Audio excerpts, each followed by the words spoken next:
First of all, just disappointed certainly with the way that we started the game. I felt like our energy level from the beginning was just really poor for whatever reason. I'm proud of our group for the second through the fourth quarter, but that's not good enough when you're playing for an opportunity to go to the finals. Alexa?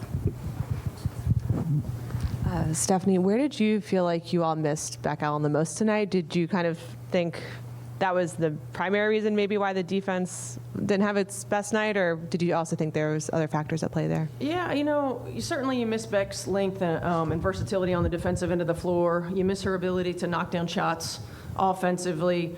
And again, when you look at the numbers outside of the first quarter, we were better defensively. We were better offensively, outside of the first quarter as well. Plus, Beck just has a presence about her, Beck's just one of those glue players. Like she's a good teammate. People like being around her. She's got a calming presence on the floor. She's a communicator. All of those things. And so when you're missing a piece like that, what she brings from a basketball perspective, from a size perspective, and from in the intangibles, it makes a difference. And we had to kind of filter through that, I think.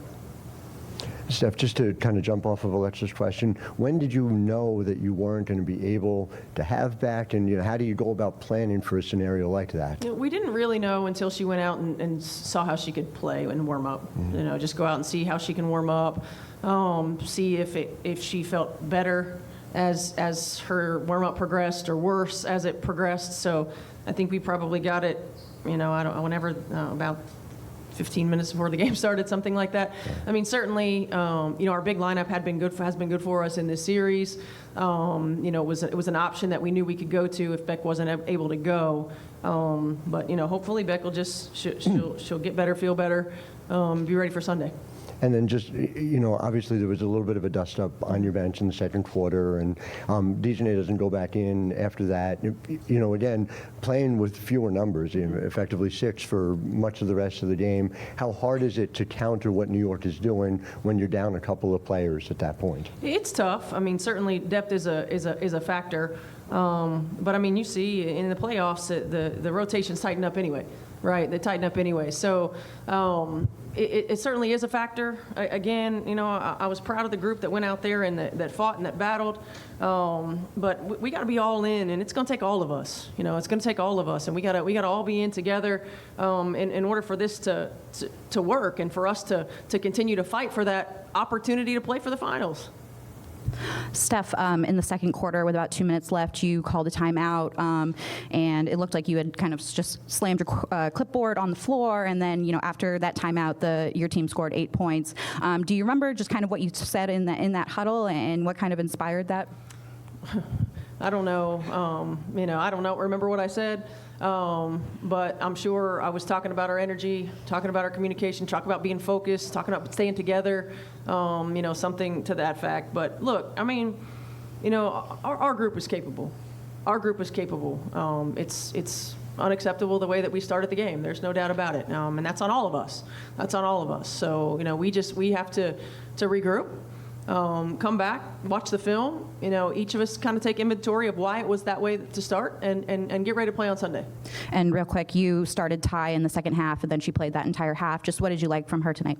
I just liked that group. The whole group that was playing well together. I liked their energy and competitive fire defensively. I liked the way they were moving the ball and spacing the floor offensively. I thought that they were the group that gave us the best chance to come back because of what they showed in that second quarter. And Steph, just to button it up, obviously, Dejanay comes out, she doesn't come back in. What is your level of confidence in using her in a critical spot in Game 4? It just depends on a mindset, right? Like Nay is a capable player and important to what we do. What she brings defensively, what she brings from an offensive standpoint in terms of being a threat. It's at this time of year you just don't get as many opportunities to play through things as you do in the regular season, right? And everybody's got to be ready to go from jump, from preparation to shoot around. To game, no matter when your number's called, and so like I said, it's going to take all of us. And we've got to regroup. We've got to come together, and we got another opportunity on Sunday. Just want to know what went into starting Liv instead of Rebecca, and then what did you see from her in her first start for the Sun? Well, Beck wasn't able to go, so what I liked about what Liv was able to do, particularly in this series, I think that she's been a good presence matching up to JJ. She's a big body, she's long, she's played with great confidence in this series, and she's given us some really good minutes. I don't know what her actual numbers have been, but I know her plus-minus numbers have been pretty good. Our rotations have been good with her in them. So, I just felt like starting big, was going to give us an opportunity, and we needed a matchup for JJ. She's a tough one to handle down there. Hey, Coach, it seemed tonight that there were numerous times where the team was visibly frustrated with the officiating.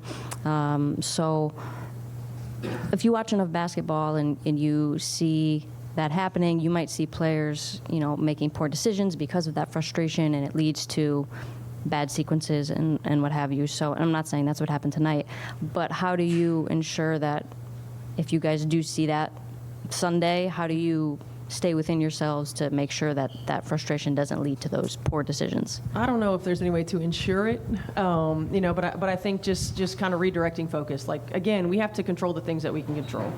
The officials are not one of them, certainly. And there are times, it's an emotional game, right? There are times where emotions can get the best of us. There's no doubt about it. But finding ways to channel our emotion into something positive is going to be important. It's always important. Any other questions? All right, thank you, Steph. Thanks.